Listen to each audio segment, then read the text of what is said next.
Dearly beloved members of the social media, in union with our late Pope Francis, who initiated the process and provided a beautiful theme for this year's World Day of Communication, I welcome you to the celebration of the 2025 World Communication Day.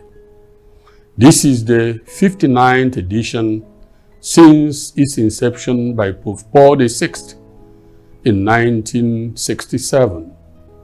I thank you because of the courage you have demonstrated in taking up the vocation of information dissemination. It was the wish of the late Holy Father, Pope Francis, that this sensitive vocation be carried out in a most sacred manner so as to communicate hope, which is Christ Himself. I call on you to be mindful of this sacred duty and exercise it as such in this challenging time.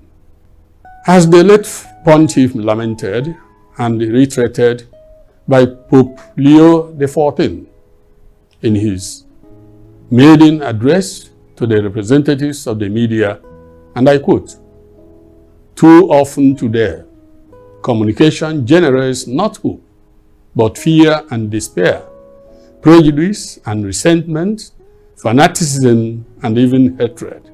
All too often, it simplifies reality in order to provoke reactions. It uses words like eraser. It even uses false or artfully distorted information to send messages designed to agitate, provoke, or hurt. The above assertions are very reflective of our present society. It is more damaging when the whole purpose is ill-motivated, especially by money. It is very disheartening that someone would intentionally choose to write and publish false information just for monetary gains. The worst is the use of social media like the X, the Facebook, the TikTok, etc. to disseminate very harmful, obnoxious information, display false and distorted images in the name of content creation.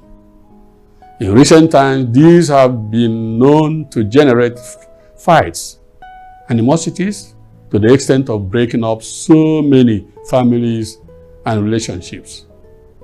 This trend has to be countered by the persons like you through communicating in hope. The late Holy Father, Pope Francis, wants us to know and understand the sole objective of communication. That is, spreading of truth.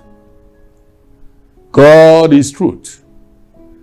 The Lord said, "I am the way, the truth, and life." Therefore, every communication must convey the truth that is God.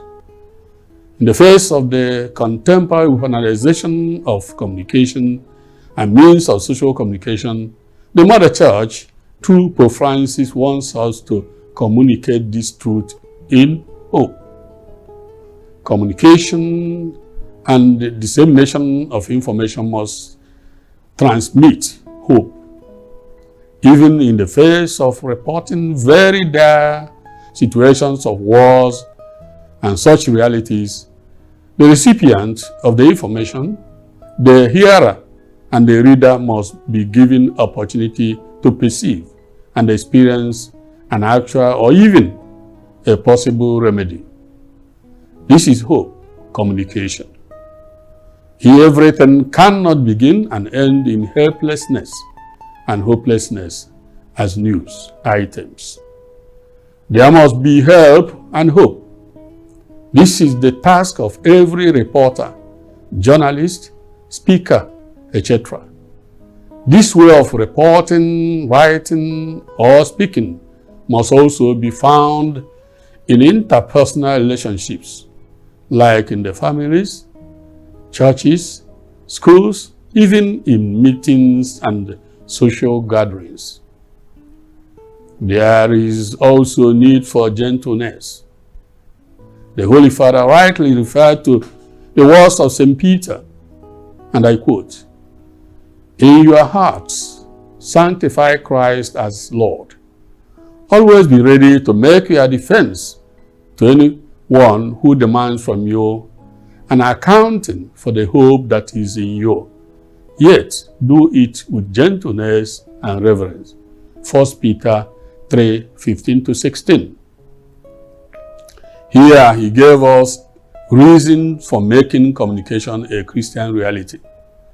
Because communication is a kind of storytelling. As Christians, we must tell our stories with gentleness and reverence. Pope Francis taught us that this kind of storytelling is called the Christian communication, and went on to say that it is also communication in general, which should be steeped in gentleness and closeness like the talk of companions on the road. The point of emphasis here is that as communicators, as speakers, as writers, we must do all with a good heart. It is also such a heart that can breed gentleness, express love, understand, trust, believe, and ultimately give hope. Concluding, therefore, his message, the Pope Francis invited us all to dream with him, a communication that does not peddle illusions or fears, but is able to give reasons for hope, insisting that hope is always a community project, which is capable of meekness that does not forget the faces of other people, especially the weak, the suffering poor, and the marginalized. We must therefore take into account to speak, to write, to communicate to the hearts of women and men who we serve as journalists, teachers, animators, preachers, etc., while carrying out our work.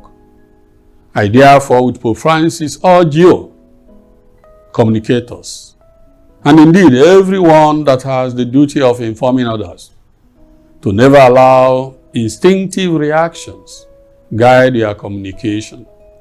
Always spread hope, even when it is difficult, even when it costs, even when it seems not to bear the expected fruit. Try to promote a communication that can heal the wounds of humanity. Thanks, and God bless you all.